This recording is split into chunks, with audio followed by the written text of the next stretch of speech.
ఐదు రాష్ట్రాల ఎన్నికలు పొలిటికల్ హీట్ పెంచేస్తున్నాయి. ఎన్నికల్లో గెలుపు కోసం పార్టీలు విమర్శల దాడిని పెంచుతున్నాయి. ఐదు రాష్ట్రాల ఎన్నికల్లో కాంగ్రెస్ కు అన్నీ తానే వ్యవహరిస్తున్న రాహుల్ గాంధీ ఇందులో ముందున్నారు. ఇక ప్రచార పర్వంలో దూసుకెళ్తూనే ప్రధాని మోదీపై ఎదురు దాడికి దిగుతున్నారు. తనదైన స్టైల్లో సెటైర్లు పంచ్లేస్తున్నారు రాహుల్ గాంధీ దూకుడు పెంచుతున్నారు. ఎన్నికలు జరుగుతున్న 5 రాష్ట్రాల్లో సుడిగాల పర్యటనలు చేపడుతున్నారు. యూపీ, పంజాబ్ తో పాటు ఉత్తరాఖండ్ లోనూ జోరుగా ప్రచారం చేస్తున్నారు. ప్రధాని మోదీ టార్గెట్ గా విమర్శలు గుప్పిస్తూ ప్రచార ప్రసంగాలను హీట్ ఎక్కిస్తున్నారు.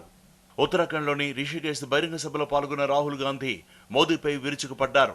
ప్రధానిది సూటు బూట్ సర్కార్ అంటూ విమర్శలు గుప్పించారు. ఖాదీ కమిషన్ క్యాలెండర్ పై గాంధీకి బదులు మోదీ ఫోటో రావడంపై మండిపడ్డారు రాహుల్. ఇలాగే కొనసాగితే రామ్లీలా నాటకంలో అందరూ రాముడి ఫోటోకు బదులు నరేంద్ర మోదీ మాస్క్ ను తగిలించుకుంటారన్నారు. అయితే గాంధీ ఖాదీ దుస్తులు ధరిస్తే మోదీ మాత్రం 15 లక్షల సూటును వేసుకుంటారని ఎద్దేవా చేశారు. గాంధీజీ ఫోటో हटा दी गई, मोदी जी चरखा चलाते हुए खादी के रिप्रेजेंटेटिव बन गए. सब कुछ आज नरेंद्र मोदी जी करते हैं.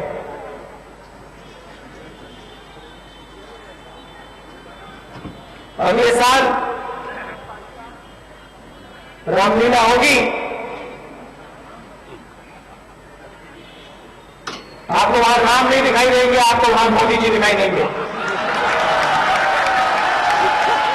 आप देखिए ऑर्डर आएगा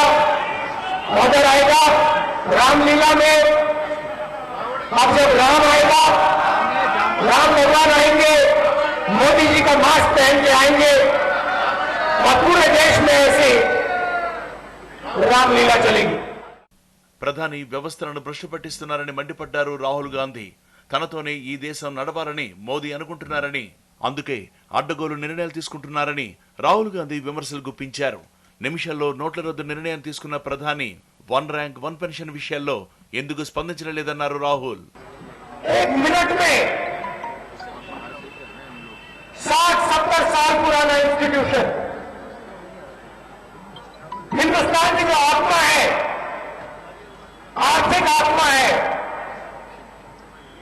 उसकी 1 मिनट में हत्या कर दी. इस देश को सिर्फ एक व्यक्ति चलाएगा. 5 రాష్ట్రాల ఎన్నికలతో ఇప్పుడు దేశాల్లో పొలిటికల్ హీట్ పెరిగింది. ముఖ్యంగా కంబ్యాక్ పై దృష్టి పెట్టిన కాంగ్రెస్ పార్టీ రాహుల్ నాయకత్వంలో ముందుకు వెడుతోంది. అందుకే ప్రచార బాధ్యతల్ని తనపై వేసుకున్న రాహుల్ మోదీపై విమర్శలు గుప్పిస్తూ ముందుకు సాగుతున్నారు.